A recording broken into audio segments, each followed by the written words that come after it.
Herman Fuller's Circus of the Disquieting presents the amazing Sluggo. Slug or man? See his eyes grow into stalks.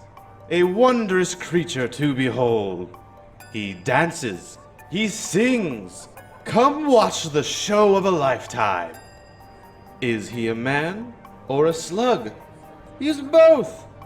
One of our greatest performers, the Slug Man, will have you tapping your feet to the music as he dances and sings for you. Watch him as he uses his slug eye stalks to form your name, or even your image.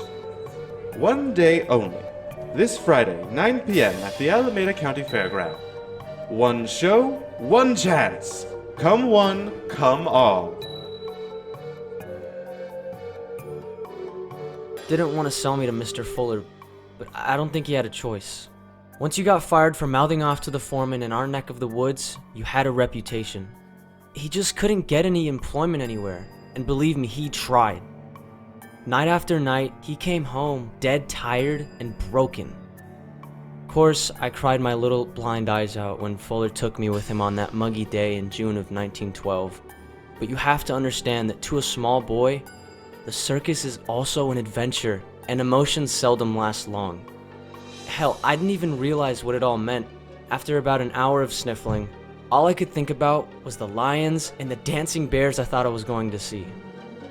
Besides, Mr. Fuller promised me that my mom and dad could always visit when we were in town. He later told me that my parents lacked for nothing in the years that followed. I can't say if they did or didn't. We never did go back to our patch of Louisiana, and I never saw them again. Anyway, when we got to the circus, I marveled. It was as grand could be. A big tent, all manner of trailers and wagons, some real fancy ones too. He took me aside and explained that in order to do work in his circus, I needed something unique. Said he knew someone who could make me special. And he did. Oh Lord, did he ever. I didn't know the meaning of the word disquieting back then, but I was about to learn. He took me to Sally the seamstress, bless her soul, and he told me, "Now Uriel, Sally here is going to make your eyes better. Just hold still." And Sally, she just smiled with those big bright doll's eyes of hers and beckoned me closer. Everything smelled of lavender and swamp reeds, a really weird combination. I hesitated for a bit, but Fuller gave me a little shove and into her arms I went. Sally comforted me because she knew I was just a scared little boy, but then she began working her magic.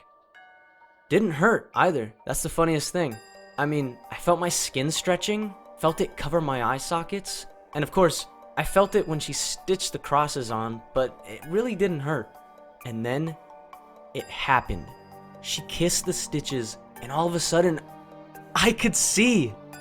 Let me tell you, when you can see for the first time after 7 years, it's like you're born again. I found out nothing looked like anything I imagined. I didn't even know what I looked like, let alone the rest of the world. I guess that disquieted me the most about all of that. Fuller had to put me down in a chair for fear of me fainting and hitting my head. He was right though, I fainted. I woke up in my very own trailer. Can you imagine? A 7-year-old boy getting his own trailer? I remember that one was painted bright yellow on the inside. Used to belong to one of Fuller's original clowns, Gusto. Italian guy, I think. Never did find out what happened to him. Fuller kept saying Gusto wasn't compatible with his vision for the circus, but he wouldn't go into detail. I do know that every time I mentioned his name to the other performers, they'd hush and look glum. Make of that what you will. Anyway, Fuller introduced me to Manny, the man with the upside down face, and he set about developing an act with me. Now, I'd always been a good dancer, always making the girls giggle and the ladies in church swoon with my fancy moves, but that wasn't good enough. A Fuller act needed to knock 'em dead, so to speak. Manny taught me how to control my stalks and how to bend them into shapes. Simple ones at first, circles, squares, then harder ones like triangles and things he called hexagons. Eventually, I was able to form hearts, letters, and after years of practice, even people's faces. Now that was a showstopper, I tell you. I didn't start doing shows until I'd been with the circus for about 6 months. But when I did, they put me right at the top of the bill for a while.